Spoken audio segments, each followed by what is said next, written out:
as it says, never alone, and you are never alone. There are lots of people on this journey. We're in different paths or different stages of the journey, but it's still the same journey. No one wants to be on this journey. No one wants to be in grief, and yet here we are. So we're here to lift each other up, help each other out. It's a long journey. It's a hard journey, and there are tough days. There are tough times, and so we're here to help each other out. And the second thing is, I think this is really nice to have this forum.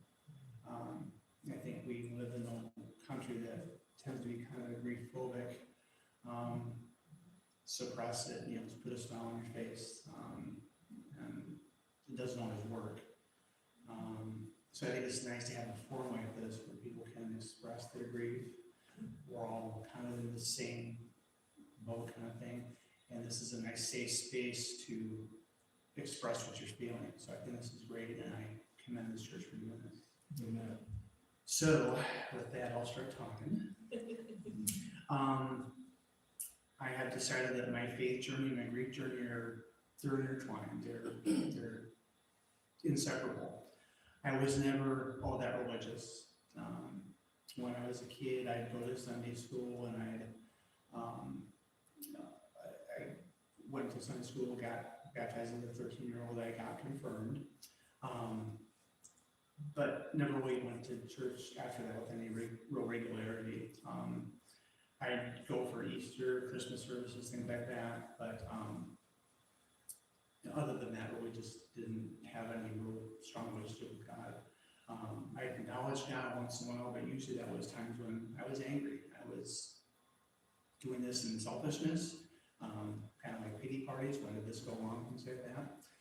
And then about last November, my significant other, my partner Karen, we were together for almost 28 years. So she died last November, and I was just devastated. I was lost, and I didn't know what to do. I knew something was going to have to change, or I thought something bad was going to happen. Not necessarily suicide, but I knew that I wanted to get a turn again. So I started doing some remote services through Emmanuel Presbyterian down in Milwaukee. That's where my parents had gone. So I did some remote services for a few months, and didn't really feel any internal change, but I did discover I like going to the services, so I did enjoy that. But I also had this realization that the grief and the sorrow that I felt had to be addressed, and I wasn't sure how to do that. Do I do this individually? Do I do this with a group? And I decided that doing this with a group would be the best way for me personally. So I did an online search, and I found GriefShare at West Bend Community. So I went to the classes, and initially didn't really feel a great change. I did get a study Bible, and I started to read it. I still enjoy doing the services, the online services through Emmanuel Presbyterian, but not a real big change. And I started to pray a little bit. But then, maybe March or so, I was in my bedroom, lights out, dark, just all by myself. And for the first time, I really prayed. For the first time, I felt a real response from God. I was there in the dark, just by myself, telling God, for so many years I told you I didn't need you. I tried to tell you you didn't matter. I only talked to you in anger. And I had the realization God had been there with me the whole time. He never abandoned me.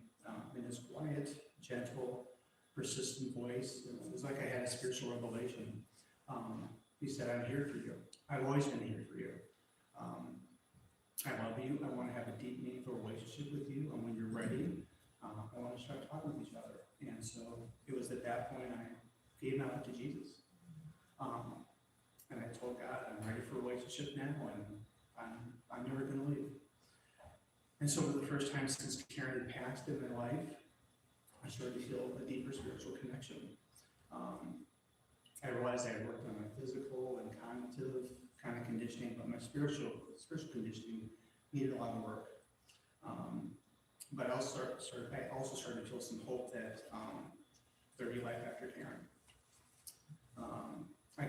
appreciator at West Bend, and the Sunday after Easter, I decided I would try to go to church there. I had a little bit of a crisis because their style's a little bit different than what I was used to with the manual. But again, I felt God telling me, just go a couple of times, see what you think. I went, and I was since. So now I read my Bible regularly, I pray regularly, I have a whole Bible app which I look at. I'm in the process of hopefully getting membership of community. And I was baptized as an adult, water baptism on November 30th.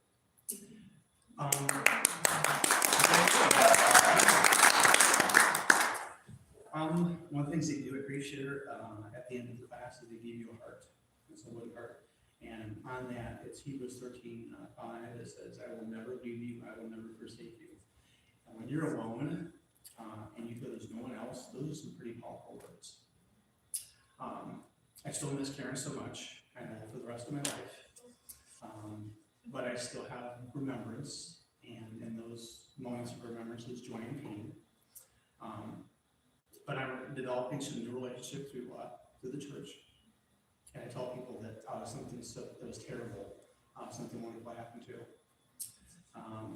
I can't wait to see where my faith journey takes me. And I'll spend the rest of my life in faith and trying to know Jesus as best I can. But as I've learned, the more I think that I understand him, the more I realize I don't know about him.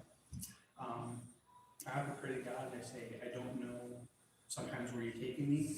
I often don't understand the process, but I will trust the process because you are the author of it. In my past life, I couldn't imagine having Christ in my life, and now I can't imagine not having him in my life. I look forward to whatever time I have left, and whatever Jesus has in store for me. And at the end, I look forward to seeing Jesus face to face, and Karen face to face. Amen. Amen.